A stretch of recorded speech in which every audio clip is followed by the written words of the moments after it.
നമ്മളൊരു പ്രധാനപ്പെട്ട ദൌത്യം ഏറ്റെടുക്കുകയാണ്. മാത്രമല്ല അദ്ദേഹം പ്രതിപക്ഷ നേതൃസ്ഥാനത്തേക്ക് കൂടി വരികയാണ്. നമ്മുടെ കേരളത്തിന്റെ കാര്യങ്ങൾക്ക് വേണ്ടിയിട്ട് പ്രധാനപ്പെട്ട കാര്യങ്ങൾക്ക് എല്ലാ കാര്യങ്ങൾക്കും ഒരുമിച്ച് നിൽക്കാൻ പറ്റില്ല. രാഷ്ട്രീയമുണ്ട് ഉറപ്പായിട്ടും. പ്രധാനപ്പെട്ട കാര്യങ്ങൾക്ക് വേണ്ടിയിട്ട് ഒരുമിച്ച് നിൽക്കാൻ നമുക്ക് പറ്റണം. അത് പറ്റുമെന്നാണ് എന്റെ പ്രതീക്ഷ. ആ കാര്യത്തിൽ അദ്ദേഹത്തിന്റെ പിന്തുണ കൂടി ഞാൻ അഭ്യർത്ഥിച്ചിട്ടുണ്ട്.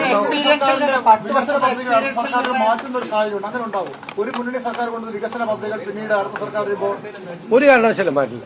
അതെന്തിനാ മാറ്റുന്നത്? ഗവൺമെന്റുകൾ എന്ന് വെച്ചാൽ കണ്ടിന്യൂവേഷൻ ആണ്, തുടർച്ചയാണ് ഗവൺമെന്റുകൾ. കഴിഞ്ഞ ഗവൺമെന്റ് തുടങ്ങി ചിലപ്പോ നമ്മൾ വലിയ വിമർശിച്ചിട്ടുള്ള പല ഭാഗങ്ങളിലൊക്കെ ചില വല്ല കറക്ഷൻസോ വല്ലതൊക്കെ വരും. അല്ലാതെ ഒരു ഗവൺമെന്റ് തുടങ്ങിയ പരിപാടി വേറെ ഗവൺമെന്റ് ഒന്നും മാറ്റിയ കേരളം ഉണ്ടാവും? അതൊന്നും ചെയ്യില്ല. 10 വർഷത്തെ എക്സ്പീരിയൻസ് ചോദിച്ചോ നല്ലത്? അതിപ്പോ ഞങ്ങൾ തമ്മിൽ അകത്തിരുന്ന് സംസാരിച്ചത് നിങ്ങളോടൊന്ന് പുറത്തു പറയാൻ പറ്റുമോ? ഞാൻ അദ്ദേഹത്തെ സത്യപ്രതിജ്ഞയ്ക്ക് ക്ഷണിച്ചു.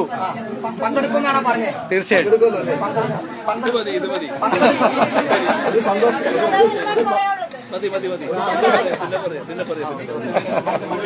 പോകാനാണ്